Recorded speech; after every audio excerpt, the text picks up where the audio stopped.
बघू शकता मी एका शेतकरी बांधवाच्या सोयाबीनच्या प्लॉटवर आलेलो आहे आणि इथं आल्यानंतर मी विचारणा केली की हे कोणतं बी आहे. तर त्यांचं सांगणं आहे की फुले KDS 726 आणि हे शेतकरी बांधवांना पाण्यावरचं याला जवळपास 3-4 स्प्रिंकलरचे पाणी दिलेत आणि अक्षरशः हा प्लॉट पिवळा पडलाय. मी त्यांना विचारतो की किती दिवसात सोयाबीन आहे. 20 जूनची पेरणी. ही पेरणी आहे 20 जूनची आणि पूर्ण अक्षरशः फुलात आल्यानंतर प्लॉट पूर्ण पिवळा पडलाय. यावर काही आता तुम्ही हे प्लॉट नियंत्रण आणण्यासाठी काय करू शकाल? नाही ह्याच्यावर काहीच इलाज काहीच नाही ह्याच्यावर. शेतकऱ्याचं म्हणणं आहे की या गोष्टीवर काही इलाजच नाही आणि तुमच्या शेतकरी बांधवांच्याकडे काही इलाज असेल तर तुम्ही नक्की कमेंटमध्ये याचं उत्तर द्या.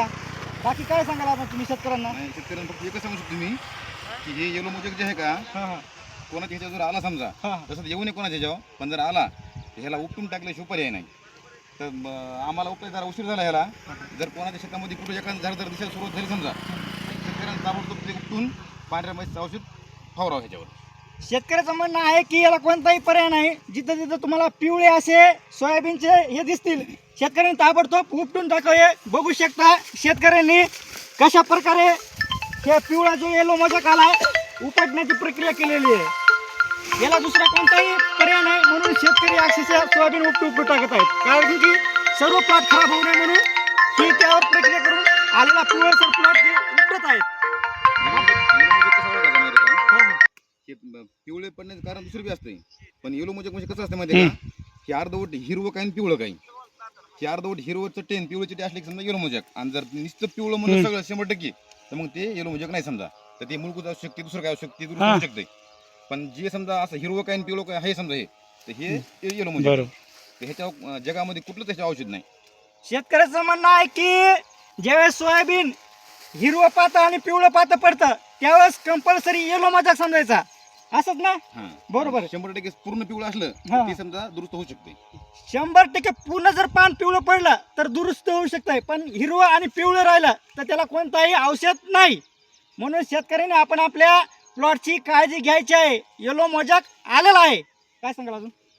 काय नाही एवढंच फक्त की कोणाच्या शेतामध्ये हे पिवळं पान जर दिसायला सुरुवात झाली की असं अशा प्रकारचं पिवळं हिरवं पिवळं दोन्ही मिक्स समजा, तर असं सुरुवात झाली तर दुकानदाराच्या म्हणण्यावर कोणा कंपनीवाल्याच्या म्हणण्यावर कोणतं औषध मारू नका, काय करू नका. हे डायरेक्ट उपटून शेताच्या बाहेर त्याला पुरून टाका किंवा जाळून टाका किंवा गावात येऊन टाकून द्या. जवळ बी टाकू नका भुऱ्या कुठे त्याला. बरोबर. ह्याच्यावली पांढरी मशी बसून पुन्हा आणखीन मध्ये येऊ शकते. पुन्हा ह्याच्यावली उपटून जरी आपण भुऱ्या टाकला समजा हे, ह्याच्यावली पांढरी मशी आणखीन मध्ये येऊन ह्याचा प्रादुर्भाव आणखीन पुन्हा वाढू शकते. शेतकऱ्याचं म्हणणं आहे की ज्यावेळेस तुम्ही उपटता त्यावेळेस धुऱ्यावर बी टाकू नका, थोडं लांब टाका. याच्यावरची पांढरी माशी येऊन परत तुमच्या प्लॉटमध्ये येऊन परत तुमचा प्लॉट सोयाबीनचा दूषित करू शकते. बाकी असं तुर्तास थांबतो. प्रत्येकानं आपण आपल्या प्लॉटची काळजी घ्या.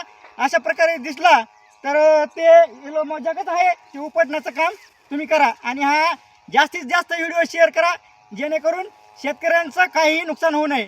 एक शेतकरी पुत्र. जय हिंद, जय महाराष्ट्र.